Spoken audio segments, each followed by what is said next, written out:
कौन सी शक्ति है जो किसी को सुबह 6 या 7 बजे उठने भी नहीं देती, और वही शक्ति जब विरह में बदलती है तो वही व्यक्ति रात्रि के तीसरे पहर ब्रह्मा मुहूर्त में खुद बखुद उठकर भजन सुमिरन में बैठ जाता है।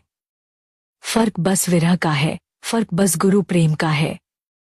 एक साधारण व्यक्ति के लिए सुबह उठना एक भारी बोझ है, लेकिन जिस आत्मा को गुरु से सच्चा प्रेम हो जाता है, जिसकी अंतरात्मा में विरह की आग जल रही होती है, उसके लिए यह समय अमूल्य खजाना बन जाता है।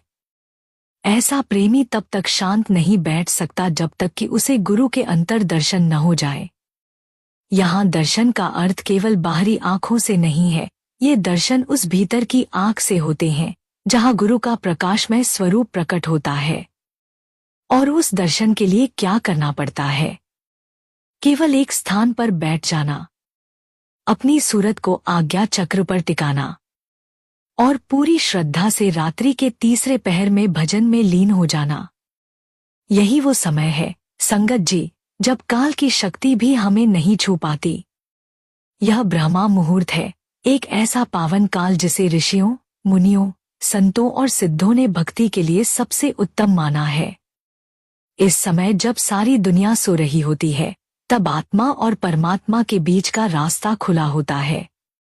यह वह बेला है जब अंतर आकाश में शांति होती है और आत्मा की पुकार सबसे तेज सुनाई देती है।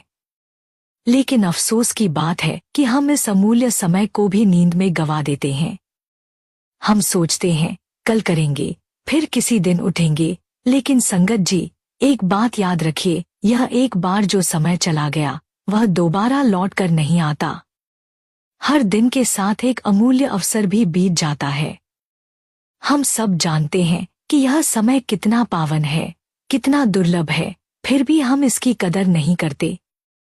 इसलिए आज इस सत्संग को सुनकर एक छोटा सा निर्णय लीजिए कि अब से नहीं गवाएंगे इस तीसरे पहर को, अब से इस विरह को जगाएंगे, गुरु दर्शन की लालसा को भीतर पनपने देंगे। और जब यह तड़प सच्ची हो जाती है तो न समय की बाधा रहती है, न शरीर की, बस एक ही मार्ग बचता है, नाम, सुमिरन और गुरु का प्रेम।